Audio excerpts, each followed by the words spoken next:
Good morning, Terry here with Real Turf Solutions. Hey, wanted to go over today's Tuesday tip.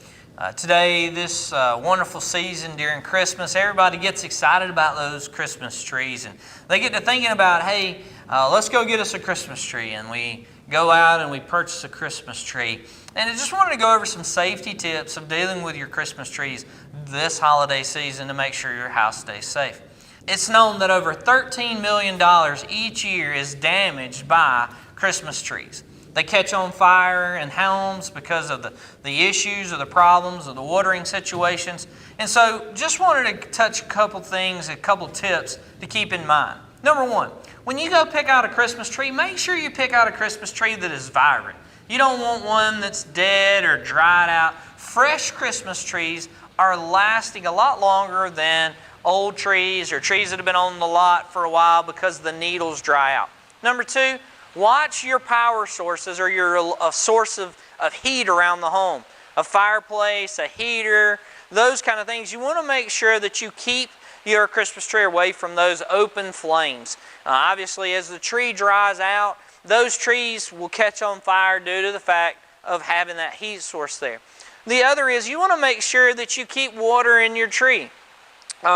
Even though it's been cut, you want to make sure that you water the tree so that that tree will continue to draw that water up in, and it'll hold on the needles to the tree, and that everything is growing and it's continuing to suck up that nutrient, so it'll stay moist.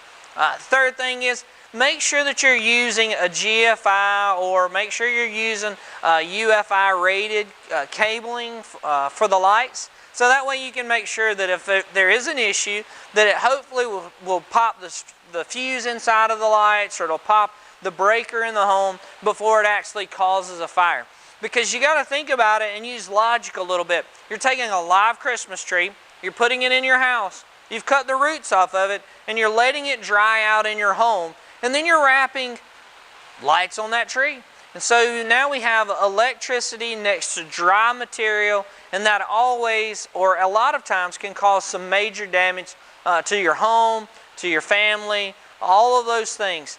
The other thing that would be a real good tip during the holiday season is if you have a live Christmas tree and you can't live without it, go ahead and get you a fire extinguisher and stick it near the tree. So if there is an immediate fire, or there is a situation to where there's a fire, you can put it out immediately with that fire extinguisher before it gets out of hand. So here's just a couple of simple tips to help you if you can't live the holiday season without a real Christmas tree. I hope these are helpful to you. If you need help with anything in your landscape this holiday season, let us know. Thanks, and have a wonderful day.